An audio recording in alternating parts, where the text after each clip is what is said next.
नाज़रीन आदाब, आइए एक नज़र डालते हैं अब तक की अहम सुर्खियों पर। वज़ीर आज़म नरेंद्र मोदी ने आज हरियाणा में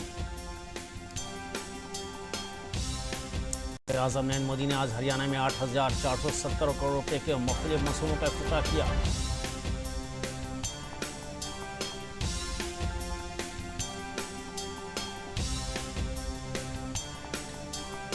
आज बाबा साहब डॉक्टर भीमराव अम्बेडकर का यौम पैदाइश है। इस मौके पर पार्लियामेंट हाउस के अहाते में एक शानदार तकरीब का एहतमाम करके बाबा साहब को खराज अक़ीदत पेश किया गया।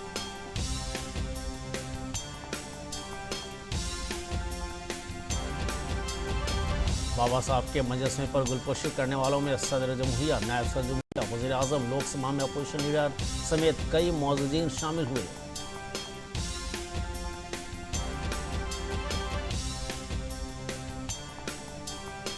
भीमराव अम्बेडकर जयंती पर गवर्नर आरिफ मोहम्मद खान और वज़ीर आला नीतीश कुमार समेत कई मौजूदीन ने पटना के मुजस्समे पर गुलपोशी करके खराज अक़ीदत पेश किया।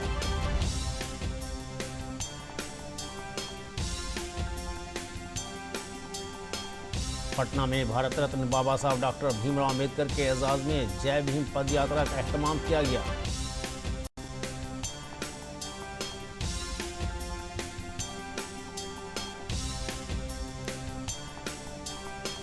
जनता दल यू की जानिब से पटना में भारत रत्न डॉक्टर भीमराव अम्बेडकर के एहतराम में भीम संवाद का इनेकाद किया गया।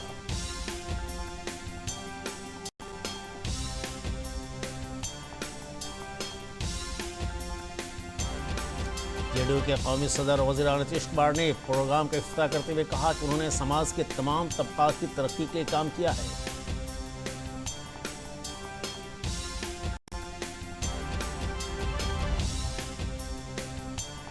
भीम संवाद कॉन्फ्रेंस में संजय झा ने कहा कि अगर बिहार को बैक गियर में नहीं ले जाना है तो 2025 में दोबारा नीतीश हुकूमत बनाने की हिकमत अमली पर काम करना होगा।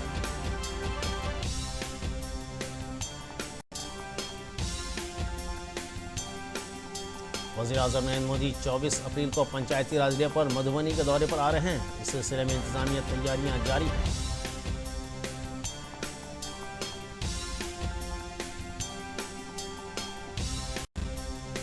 वज़ीर आज़म नरेंद्र मोदी के मधुबनी दौरे के सिलसिले में सीतामढ़ी में एनडीए कारकुनों की एक मीटिंग का एहतमाम किया गया।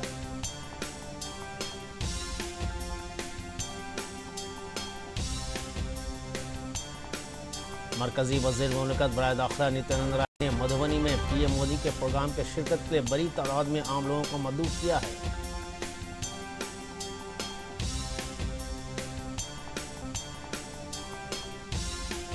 मरकजी वज़ीर जीतन राम मांझी ने कहा है कि अगर हमारी पार्टी को बिहार असेंबली इंतखाबात के लिए कम से कम 30 से 40 सीटें मिलनी चाहिए।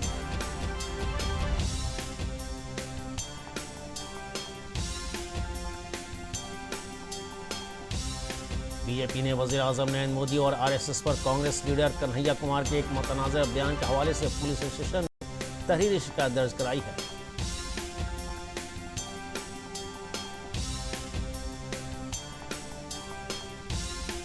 पटना के बिहार म्यूजियम में मारूफ मुसव्विर एम.एफ. हुसैन के खुदनविश्त पर मबनी ई बुक पर एक थिएटर प्रेजेंटेशन का एहतमाम किया गया।